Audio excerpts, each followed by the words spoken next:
Goeienaand, good evening, fellow South Africans and citizens of the world. And I really think that this could be the tipping point, what the ANC government are now doing when it comes to the distribution of food parcels. Because we know how they're just being stolen and they never get to the target market they're aimed for. And this is why there's so many little groups like Farmers Aid South Africa, Go Purple Foundation, groups like that, the Gift to the Givers, who are dealing direct with the group they want to deliver food parcels to. Well, this is the latest news. It is absolutely extraordinary. And this comes out of the Pretoria newspaper, or Pretoria News, and it's dated yesterday. Civil rights group Not In My Name could be barred from distributing food parcels should it continue to do so outside of the guidelines stipulated by the Gauteng Department of Social Development. The warning was issued by Department spokesperson Thabiso Hlongwane following a statement by the movement that it was opposed to the guidelines prohibiting NPOs, or non-for-profit organizations, from distributing food.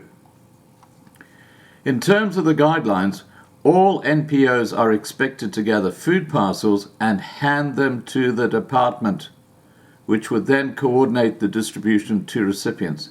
Which recipients? No one knows. Hlongwane yesterday told the Pretoria News that those who were likely to flout the guidelines would be stopped from distributing food parcels. Secretary of Not In My Name, Themba Masango, said they were discouraged from handing over food parcels to the department given its history of mismanagement of funds. He said if they can't manage their own budget on a national level, how can they be entrusted with this entire project, considering that it already is failing thousands of South Africans, hence the genesis of all these food parcel drives. Now, I have to tell you, I've seen a couple of videos, and for the life of me I can't find them now, but there are people saying they're going into shops and they're looking at the cans, like the pilchards, and it says not for resale, this is specifically for food drives or food parcels. And these are now being resold in supermarkets, but we're talking about the smaller supermarkets who are obviously dealing with someone who is controlling a large number of food parcels and selling them off to these supermarkets instead of distributing to the poor. That's what's going on in South Africa right now. Okay, let's continue with the story here. Masango questioned the motives of granting the civil rights movement a certificate to operate as an essential service provider. What is the purpose of certifying businesses or organizations as essential services if the businesses or organizations cannot perform their core and true social mandate? It is not redundant. He also lamented the fact that there was a shortage of South African Police Service officers in the country to guard all the food distribution points. And I did put that video up the other day where you could see that it was like vultures just grabbing the food parcels. Crazy. Reports state that South Africa has a shortage of South African Police Service officials, according to international standards. Are we then in the possession of the capacity to have the South African Police Service present at every food distribution point in the country daily? Masango cast doubts on government's ability to handle cases of councillors implicated in food theft. Communities have been accusing ward councillors of corruption. Relief efforts do not reach the intended beneficiaries. How has the Department of Social Development resolved that?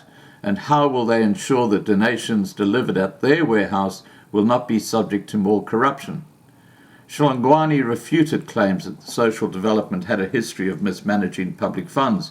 He said, there is no founding report that says the department has mismanaged funds on food parcels. The allegations are therefore flawed. Well, I've seen plenty of evidence that they have been mismanaged.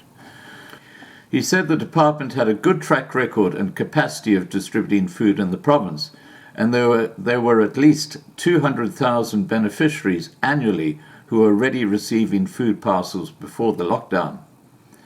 Under the lockdown, he said, the department had already donated food parcels to at least 190,000 persons in Gauteng, and the processes adopted by the department to distribute food parcels were legitimate and verifiable. Hlongwane said yesterday, 6,000 food parcels were distributed in Tshwane, and the South African Police Service was present and everything went smoothly. He said the food parcel distribution guidelines were meant to eliminate the element of corruption in the process. Now, oh my gosh, the corruption is within the department that's now demanding it delivers the food parcels that have been collected by NPOs who want to distribute specifically to the groups they support. That is not good. That is not good. This is set to blow up, because when people are starving because this department is interceding and taking over the food distribution, this is not good. He advised the NPOs to hand over food to the department's central food bank, which would then dispatch them to the 5 food banks in the province. Hlongwane said the organizations that were likely to flout the regulation would be stopped from distributing food parcels. Now, you know that this channel supports a few NPOs that actually distribute food parcels. This is going to have a huge impact on them, because people are not going to be donating money to them to buy food parcels if those food parcels have to be given to a corrupt department where they'll land up in the hands of officials who will either sell them to shops or distribute them to their own family and friends. This is a hugely disturbing development. You mark my words, this is explosive what they're doing here. Please remember to subscribe to be kept informed. Ring the bell for the updates. Please like this video. Please share this video. And above all, please stay safe.